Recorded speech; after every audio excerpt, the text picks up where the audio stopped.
ನಮಸ್ಕಾರ ರಿವ್ಯೂ ಚಾನೆಲ್ಗೆ ಸ್ವಾಗತ. ನಾನು ಸೌಖ್ಯ ಗಾಂವ್ಕರ್. ಕೊನೆಗೂ ರಾಜ್ಯ ಬಿಜೆಪಿಯಲ್ಲೇನು ಸಮಸ್ಯೆ ಎದ್ದಿದೆಯಲ್ಲ, ಅದಕ್ಕೊಂದು ಫಾರ್ಮುಲಾವನ್ನು ಬಿಜೆಪಿ ಹೈಕಮಾಂಡ್ ರೆಡಿ ಮಾಡೇ ಬಿಟ್ಟಿದೆ. ಇವತ್ತು ಪರಾಜಿತ ಅಭ್ಯರ್ಥಿಗಳು, ಮಾಜಿ ಶಾಸಕರು, ಮಾಜಿ ಸಂಸದರ ಸಭೆ ನಡೀತು. ಯಡಿಯೂರಪ್ಪನವರು ಹಾಜರಾದರು. ವಿಜಯೇಂದ್ರ ಒಂದು ಬಿಗ್ ಮೆಸೇಜ್ ಕೊಟ್ಟರು. ಆ ಕಡೆ ರೆಬಲ್ ಬಣ ಕೂಡ ಅವರದ್ದೇ ಆದ ರಣತಂತ್ರವನ್ನು ರೆಡಿ ಮಾಡಿಕೊಂಡಿದೆ. ಇದರ ನಡುವೆ ಹೈಕಮಾಂಡ್ ಮಹತ್ವದ ಹೆಜ್ಜೆಯೊಂದನ್ನು ಇಡ್ತಾ ಇರೋದು. ರಾಜ್ಯ ಬಿಜೆಪಿಯನ್ನ ತಕ್ಕ ಮಟ್ಟಿಗಾದರೂ ಸರಿ ಮಾಡುವ ನಿಟ್ಟಿನಲ್ಲಿ. ಏನದು ಹಾಗಾದರೆ ಹೈಕಮಾಂಡ್ ಫಾರ್ಮುಲಾ ಮಾಹಿತಿ ಮುಂದೆ ಇಡ್ತಾ ಇದ್ದೀವಿ. ಮಿಸ್ ಮಾಡಿದ್ರೆ ನಮ್ಮ ಚಾನಲ್ನ ಸಬ್ಸ್ಕ್ರೈಬ್ ಮಾಡಿ, ನಿಮ್ಮ ಅಭಿಪ್ರಾಯ ಕಮೆಂಟ್ ಮಾಡಿ ತಿಳಿಸಿ. ಎಸ್ ವೀಕ್ಷಕರೇ, ಸದ್ಯ ಈಗ ರಾಜ್ಯ ಬಿಜೆಪಿ ನಾಯಕರ ಮೀಟಿಂಗ್ ಆಯಿತು.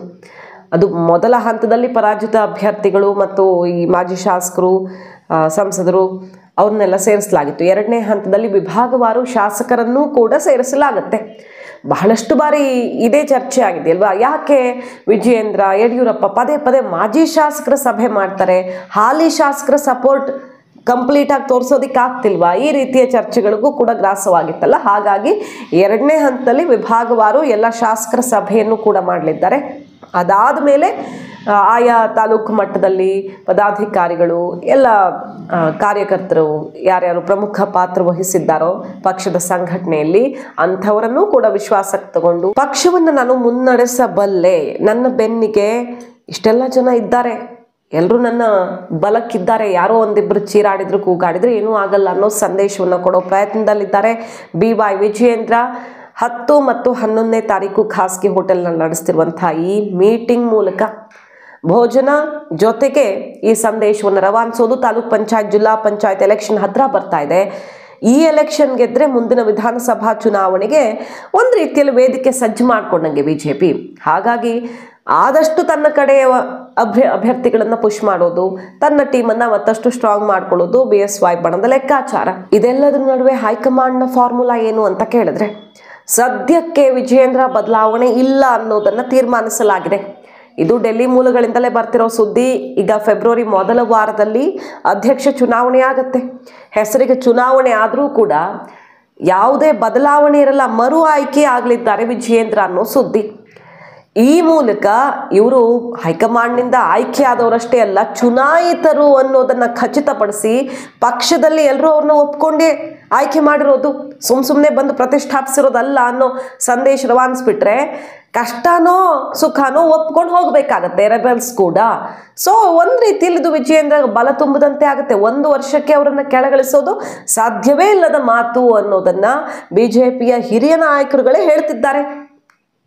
ಹಾಗಾಗಿ ಬಿಜೆಪಿ ಹೈಕಮಾಂಡ್ ವಿಜಯೇಂದ್ರ ಅಧ್ಯಕ್ಷ ಸ್ಥಾನದಲ್ಲಿ ಮುಂದುವರಿಸಿ ಒಂದು ಬದಲಾವಣೆ ಮಾಡೋದು.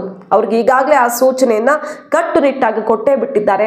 ಪದಾಧಿಕಾರಿಗಳ ಬದಲಾವಣೆ, ಉಪಾಧ್ಯಕ್ಷರು, ಜಿಲ್ಲಾಧ್ಯಕ್ಷರು, ಯಾರ್ಯಾರು ಪ್ರಮುಖ ಕುರ್ಚಿಯಲ್ಲಿದ್ದಾರೋ ಅವರೆಲ್ಲ BSY ಬಣದವರೇ ಇದ್ದಾರಪ್ಪ. ಅವ್ರು ಬಂದ ಮೇಲೆ ತನ್ನ ಟೀಮನ್ನೇ ತಂದು ಕೂರಿಸ್ಕೊಂಡು ಬಿಟ್ರು ಅನ್ನೋದೊಂದು ಬೇಸರ ಇದೆಯಲ್ಲ. ಈ ಆಕ್ರೋಶಕ್ಕೆಲ್ಲ ಫುಲ್ ಸ್ಟಾಪ್ ಹಾಕಬೇಕು ಅಂದರೆ ಒಂದೇ ದಾರಿ, ಅವ್ರಿಗೂ ಕೂಡ ಅವಕಾಶ ಮಾಡಿಕೊಡೋದು.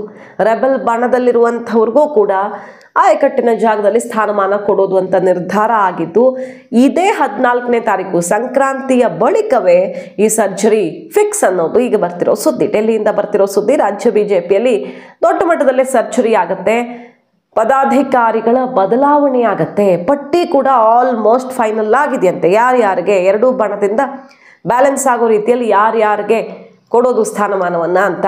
ಹಾಗಾಗಿ ಆ ಬಣದವರು ಕೂಡ ತಮ್ಮ ಕಡೆಯವ್ರಿಗೆ ಅವಕಾಶ ಸಿಕ್ಕಿದೆ ಅಂತಾದರೂ ಸೈಲೆಂಟ್ ಆಗಿರಬೇಕು, ಏನೇ ಬೇಸರ ಇದ್ರೂ ಕೂಡ. ಈಗ ಅದರ ನಡುವೆಯೇ ಸೈಲೆಂಟ್ ಆಗಿ ಯತ್ನಾಳ್ ಅವರು ಹೈಕಮಾಂಡ್ ಮುಂದೆ ಒಂದು ಡಿಮ್ಯಾಂಡನ್ನು ಕುಮಾರಸ್ವಾಮಿಯವರ ಮೂಲಕ ಇಳಿಸೋದಕ್ಕೆ ತಯಾರಿ ಮಾಡ್ಕೊಳ್ತಿದ್ದಾರೆ ಅನ್ನೋದು ಬರ್ತಿರುವಂಥ ಸುದ್ದಿ. 100 ಕ್ಷೇತ್ರಗಳ ಜವಾಬ್ದಾರಿಯನ್ನು 2028 ಚುನಾವಣೆಯಲ್ಲಿ ನಾವು ಹೊತ್ಕೊಳ್ತೀವಿ. ಖರ್ಚು ವೆಚ್ಚ, ತಯಾರಿ, ಅಭ್ಯರ್ಥಿ, ಮತ್ತೊಂದು ದೊಡ್ಡ ಮಟ್ಟದಲ್ಲಿ ಎಲ್ಲ ನಾವೇ ನೋಡ್ಕೊಳ್ತೀವಿ. ಅವ್ರನ್ನ ಗೆಲ್ಲಿಸ್ಕೊಂಡು ಬರೋದು ನಮ್ಮದು. ಆಯ್ಕೆ ಯಾರು ಅಂತ ನೀವು ಮಾಡಿಬಿಟ್ರೆ ನಾವು ಗೆಲ್ಲಿಸ್ಕೊಂಡು ಬರ್ತೀವಿ ಅನ್ನೋ ಡಿಮ್ಯಾಂಡನ್ನು ಇಟ್ಟು ವಿಜಯೇಂದ್ರಗೆ ಹೇಗೂ ಪಟ್ಟ ಮಿಸ್ ಆಗಲ್ಲ ಅನ್ನೋದು ಖಚಿತ ಆಗಿರೋದ್ರಿಂದ ಅವ್ರ ಅಧ್ಯಕ್ಷರಾಗೇ ಇದ್ರೂ ಕೂಡ ಬಲಹೀನ ಆಗಬೇಕು ಅನ್ನುವಂಥ ಒಂದು ಸ್ಟ್ರಾಟಜಿ ರೆಡಿ ಆಗ್ತಿದೆ. ಅದಕ್ಕೆ ಹೈಕಮಾಂಡ್ ಅವಕಾಶ ಮಾಡಿಕೊಡುತ್ತಾ ನೋಡಬೇಕು. ಕುಮಾರಸ್ವಾಮಿ ಅವರ ಮಧ್ಯಸ್ಥಿಕೆಯಲ್ಲಿ ಇದನ್ನ ಹೈಕಮಾಂಡ್ ಮುಂದೆ ಇಡೋದು. ಕುಮಾರಸ್ವಾಮಿ ಅವರು ಒಪ್ಕೊಂಡಿದ್ದಾರಂತೆ, ಆಯ್ತು ಮಾತಾಡ್ತೀನಿ ಅಮಿತ್ ಶಾ ಅವ್ರ ಬಳಿ ಅಂತ. ಬಟ್ ಹೈಕಮಾಂಡ್ ಇದಕ್ಕೆಲ್ಲ ಅವಕಾಶ ಮಾಡಿಕೊಡುತ್ತಾ ಕಾದು ನೋಡಬೇಕು. ಸೊ ವಿಜಯೇಂದ್ರಗೆ ಈಗ ಅಧ್ಯಕ್ಷ ಕುರ್ಚಿ ಪಕ್ಕ ಅನ್ನುವ ಸುದ್ದಿ ಬಿಜೆಪಿಯಲ್ಲಿ ಖಚಿತವಾಗ್ತಾ ಇದ್ದು, ಟೀಮ್ ಮಾತ್ರ ಚೇಂಜ್ ಆಗುತ್ತೆ. ಒಂದು ರೀತಿಯಲ್ಲಿ ಬಲ ಸಿಕ್ಕಂತೆ ಕಂಡ್ರೂ ಕೂಡ ಬ್ಯಾಲೆನ್ಸ್ ಮಾಡುವಂಥ ಪ್ರಯತ್ನ ಹೈಕಮಾಂಡ್ ಕಡೆಯಿಂದ ಎಲ್ಲ ಕಡೆ ಎರಡೂ ಟೀಮ್ನಿಂದ ಬ್ಯಾಲೆನ್ಸ್ ಮಾಡುವಂಥ ಒಂದು ಪ್ರಯತ್ನ ಆಗ್ತಿದೆ. ಇದರ ನಡುವೆ ಯಡಿಯೂರಪ್ಪನವರು ಇವತ್ತಿನ ಮೀಟಿಂಗಲ್ಲಿ ಒಂದು ಮೆಸೇಜ್ ಕೊಟ್ಟಿದ್ದಾರೆ, ರೆಬೆಲ್ಗಳ ವಿರುದ್ಧ ಕ್ರಮ ಆಗೇ ಆಗುತ್ತೆ ಅಂತ. ಇಲ್ಲಿ ಸೇರಿರೋರು ಎಲ್ಲರೂ ಕೂಡ ನಿಮ್ಮ ಅಭಿಪ್ರಾಯವನ್ನು ಕೊಡಿ. ಭೋಜನ ಆದಮೇಲೆ ಎಲ್ಲರ ಅಭಿಪ್ರಾಯ ಸಂಗ್ರಹ ಆಗುತ್ತೆ. ಯಾರೋ ಒಂದಿಬ್ರು ಬಾಯಿಗೆ ಬಂದಂಗೆ ಹಗುರವಾಗಿ ಮಾತಾಡ್ತಾರೆ ಅಂದರೆ ಅದಕ್ಕೆಲ್ಲ ತಲೆ ಕೆಡಿಸ್ಕೊಳ್ಳೋ ಅವಶ್ಯಕತೆನೇ ಇಲ್ಲ. ಯಾರು ಗೊಂದಲದಲ್ಲಿರಬೇಡಿ. ಹೈಕಮಾಂಡ್ಗೆ ತುಂಬ ದೊಡ್ಡ ಕ್ಲಾರಿಟಿ ಇದೆ ಈ ವಿಚಾರದಲ್ಲಿ. ಅವರೆಲ್ಲ ಪಕ್ಕಾ ಮಾಡ್ಕೊಂಡಿದ್ದಾರೆ ಅನ್ನೋ ಮೂಲಕ ವಿಜಯೇಂದ್ರ ಬದಲಾಗಲ್ಲ ಅನ್ನುವಂಥ ಸ್ಪಷ್ಟ ಸಂದೇಶವನ್ನು BSY ಕೊಟ್ಟಿದ್ದಾರೆ.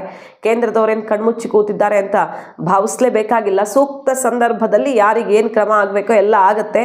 ಅಮಿತ್ ಶಾ ಮೋದಿ ಆ ಕ್ರಮ ಕೈಗೊಳ್ಳೋದಕ್ಕೆ ಸಿದ್ಧರಾಗಿದ್ದಾರೆ, ಅದಕ್ಕೆ ಡೌಟೇ ಬೇಡ ನಿಮಗೆ ಅಂತ ಹೇಳ್ತಿದ್ದಾರೆ. ಸೊ ಈ ಮೀಟಿಂಗ್ ಮೂಲಕ ವಿಜಯೇಂದ್ರ ಕುರ್ಚಿ ಗಟ್ಟಿಯಾಗಿದೆ, ಮತ್ತೇನು ಟೆನ್ಷನ್ನಲ್ಲಿ ಇರಬೇಡಿ ಅನ್ನೋ ಮೆಸೇಜನ್ನು ಕೊಟ್ಟಿದ್ದಾರೆ. ಯಡಿಯೂರಪ್ಪನವ್ರ ಮೂಲಕವೂ ಆ ಸಂದೇಶ ಹೊರಗಡೆ ಬಂದಿದೆ. ಮತ್ತು ಪಕ್ಷದಲ್ಲೂ ಕೂಡ ಈಗ ಚರ್ಚೆ ಆಗ್ತಿರೋದು, ಬದಲಾವಣೆ ಆಗ್ತಾರ, ಎಲೆಕ್ಷನ್ ನಡೆಯುತ್ತೆ ಅಂದರೆ ಬದಲಾಯಿಸೋದಕ್ಕೆ ಎಲೆಕ್ಷನ್ ಮಾಡ್ತಿದ್ದಾರ, ಪೈಪೋಟಿ ಕೊಡಬಹುದಾ ಈ ಕಡೆಯಿಂದ ಕುಮಾರ್ ಬಂಗಾರಪ್ಪ ಅವ್ರನ್ನ ನಿಲ್ಲಿಸಿ, ಇದೆಲ್ಲ ಇದೆಯಲ್ಲ. ಏನೇ ಪೈಪೋಟಿ ಆದರೂ ಕೂಡ ವಿಜಯೇಂದ್ರ ಮರು ಆಯ್ಕೆ ಆಗೋ ರೀತಿಯಲ್ಲಿ ಬಿಜೆಪಿ ಹೈಕಮಾಂಡ್ ಖಚಿತ ಮಾಡಿಕೊಳ್ತಿದೆ ಅನ್ನೋದು ಈಗ ಬರ್ತಿರೋ ನ್ಯೂಸ್. ಆದರೆ ಮುಂದಿನ ದಿನಗಳಲ್ಲಿ ವಿಜಯೇಂದ್ರಗೆ ಹೇಗೆ ಸವಾಲು ಎದುರಾಗಲಿದೆ ಅನ್ನೋದನ್ನು ಮಾತ್ರ ಕಾದು ನೋಡಬೇಕು. ಮಾಹಿತಿ ನಿಮ್ಗೆ ಇಷ್ಟ ಆಗಿದ್ರೆ ಮಿಸ್ ಮಾಡಿದ್ರೆ ನಮ್ಮ ಚಾನಲ್ನ ಸಬ್ಸ್ಕ್ರೈಬ್ ಮಾಡಿ, ನಿಮ್ಮ ಅಭಿಪ್ರಾಯ ಕಮೆಂಟ್ ಮಾಡಿ ತಿಳಿಸಿ. Thank you.